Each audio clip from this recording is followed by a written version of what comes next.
Жылдам ақпараттар естуді жалғастырамыз. Барша қазақ елі көрсін білсін, хабардар болсын. Ассалаумағалейкум армағазақ, арнамызға қош келдіңіздер. Әлемде және де Қазақстанда болып жатқан ең үздік жаңалықтарды ең біріншілерден болып білгіңіз келсе, арнамызға жазылып лайк түймесін басыңыз. Зейнетақы қорындағы артық ақшасын алғысы келген қазақстандықтар үшін жақсы жаңалық пайда болды. 2026 жылдың 1 қаңтарынан бастап емделуге немесе тұрғын үй алу үшін зейнетақы қорындағы артық ақшасын алғысы келген азаматтар табыс салығынан босайды деп хабарлайды Азаттық рухы. Бұл туралы қордың баспасөз қызметі хабарлап отыр. 2026 жылғы 1 қаңтарынан бастап бірыңғай жинақтаушы зейнетақы қорынан берілетін зейнетақы төлемдері жеке табыс салығынан босайды деген хабарланды қордың баспасөз қызметі.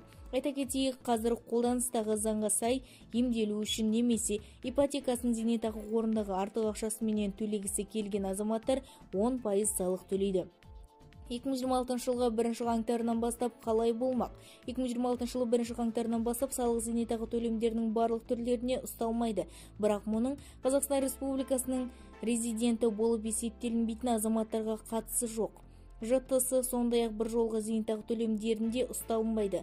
2026 жылғы 1 қаңтарынан бастап тұрғын үй жағдайын жақсарту немесе емделу мақсатындағы пайдаланған бір жолғы зейнетақы төлемдерін ұстауға тиіс. Бірақ зейнетке шыққанға кейінгі шегерілген жеке табыс салығы бойынша есептелген міндеттемелер де жойылады. Алайда бұған дейін бюджетке төленген салықтар қайтарылмайды деп хабарлайды қор.